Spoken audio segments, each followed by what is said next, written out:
Je suis Serge Ouaniou. Serge Ouaniou, je suis administrateur de projet, président fondateur de AMA.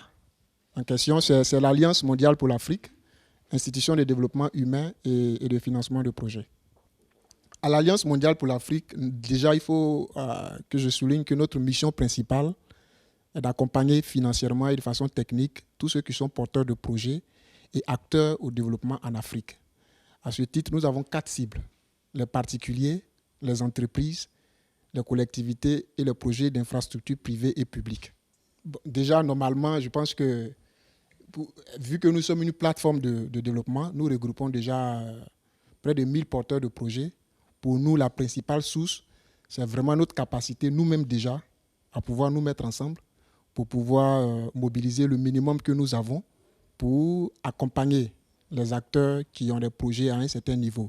Cependant, comme nous savons que les besoins de financement sont très énormes en Afrique, nous avons un réseau mondial à l'international, précisément basé à Dubaï, avec l'un de nos membres exécutifs, et également d'autres partenaires en Europe, aux États-Unis, sans bien entendu préciser, dire le nom et tout ça pour confidentialité bancaire. Mais sinon, nous avons les capacités, nous avons les ressources qu'il faut pour pouvoir accompagner tout type et tout montant qui est soumis à notre plateforme.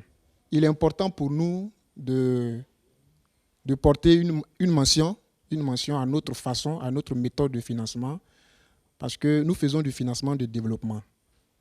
Lorsqu'un financement n'est pas bien fait, il peut se transformer en un endettement, alors que lorsqu'il y a endettement, il ne peut pas avoir de développement.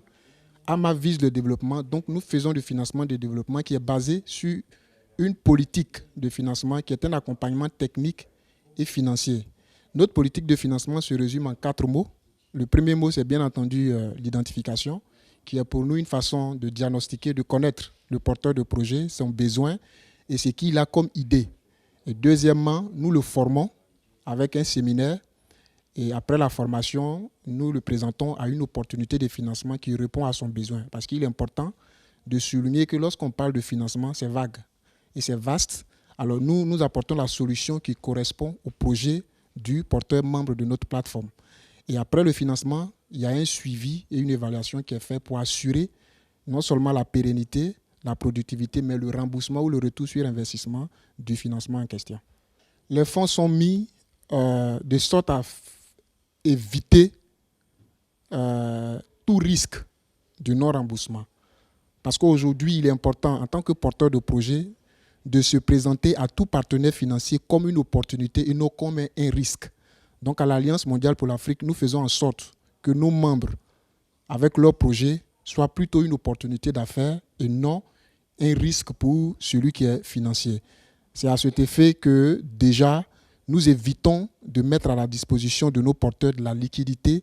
Nous faisons ce qu'on appelle dans le monde du financement le leasing, c'est-à-dire un accompagnement technique, une installation clé en main pour éviter de dilapider ou d'orienter les fonds à d'autres fins. Donc voici un peu à l'Alliance comment nous accompagnons l'installation et le financement de nos membres. Je pense qu'en matière de financement, il y a 2 types de contrats. Il y a ce qu'on appelle le contrat d'obligation de résultat qui est défini par des conditions, des périodes, des durées et tout.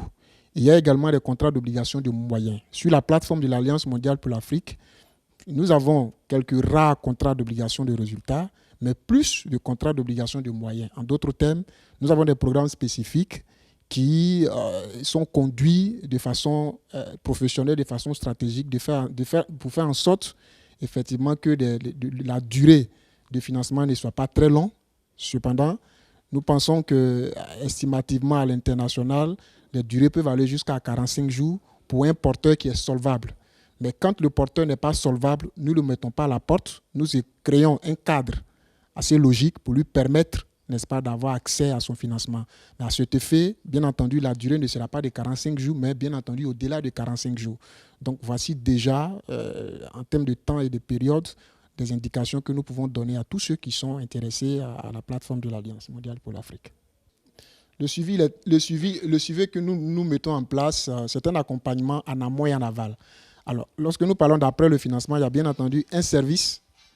Il y a un service, un comité de suivi et d'évaluation qui est composée d'experts, économistes, de techniciens, de stratèges en développement d'entreprise qui sont chargés de prendre la relève pour encadrer le promoteur, dans la mise en place de son activité, dans la gestion comptable de son activité, dans la gestion stratégique de son activité, même dans la gestion commerciale de son activité, afin de lui permettre un pourcentage assez élevé de développement et de réussite de son activité.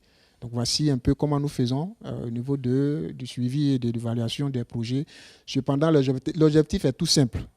Et il se résume en deux, je dirais maximum en trois éléments. Premièrement, c'est d'assurer la pérennité. Parce que l'expérience a montré en Afrique, généralement, que des projets qui sont mis en place ou les activités, les entreprises qui sont créées ont une durée de vie assez moyenne, c'est-à-dire maximum 5 ans. Alors, nous voulons relever le défi de la pérennité des activités que nous finançons, premièrement. Et deuxièmement, le défi de la productivité du porteur de projet, c'est-à-dire celui qui est le propriétaire de l'activité. Et troisièmement, garantir les remboursements de celui qui a fait confiance à l'Alliance en finançant son membre, en finançant son promoteur.